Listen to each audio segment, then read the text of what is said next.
sign of one man's opinion. Today I am reviewing the new off-Broadway musical, The Gardens of Anuncia, by Michael John LaChiusa, directed and co-choreographed by Graciela, Daniele, currently running at Lincoln Center Theater at the Mitzi E. Newhouse at 150 West 65th Street in New York City. If you'd like to see the garden that is my theater review community grow, please visit my Patreon page where you can support my work and help me meet expenses. I'll leave a link in the description. Thank you to my supporters already there, and welcome to all the newcomers.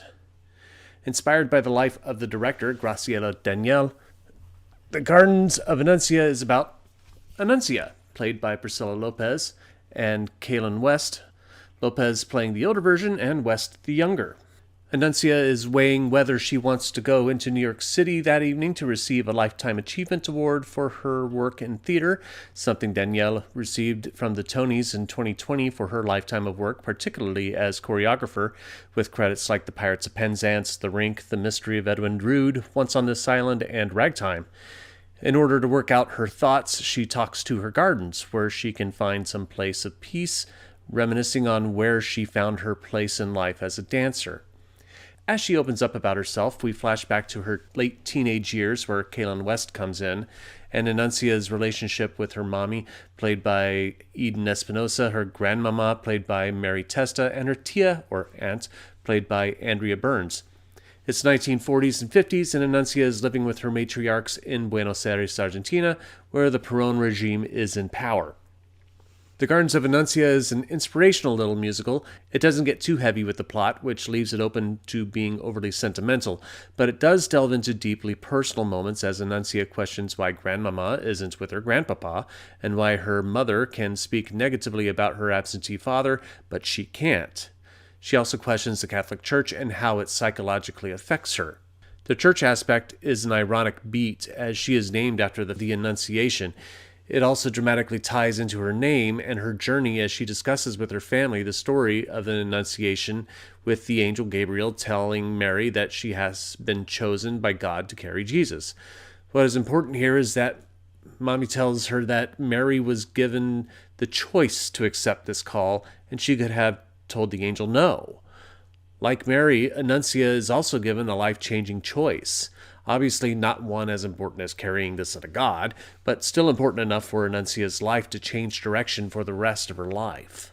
The story is fairly simple. It's a coming-of-age tale with classic generational conflicts. The Perón elements to the story does add an extra layer of political intrigue, especially since Mommy, who is a dissenter, works for the government. There is a fantastical elements to the story as well, as the older Anuncia, when she talks to her flowers, she is talking to us. We are her garden. And she moves around to different parts of the house and describes us as a different type of flower that she's tending to. It can be perceived as a hokey contrivance, but I think it's kind of sweet, especially since it's Priscilla Lopez talking to us, which makes it all the more endearing. It's not only her gardens she talks to, but she also talks to the wild animals that come to her garden, including 2 deer, played by Tally Sessions. Their number, Dance While You Can, is both silly and sweet. Some people may find it odd that she's talking to the animals and the animals are conversing back, but I think it works because we all do that. And how many people talk to their dogs and cats and have conversations with them? This is no different. It's just that we have an actor portraying that animal. The cast is great. The 5 ladies that lead the show all feel like family on stage, like they really do love each other like family. And their conflicts feel real, like family conflict.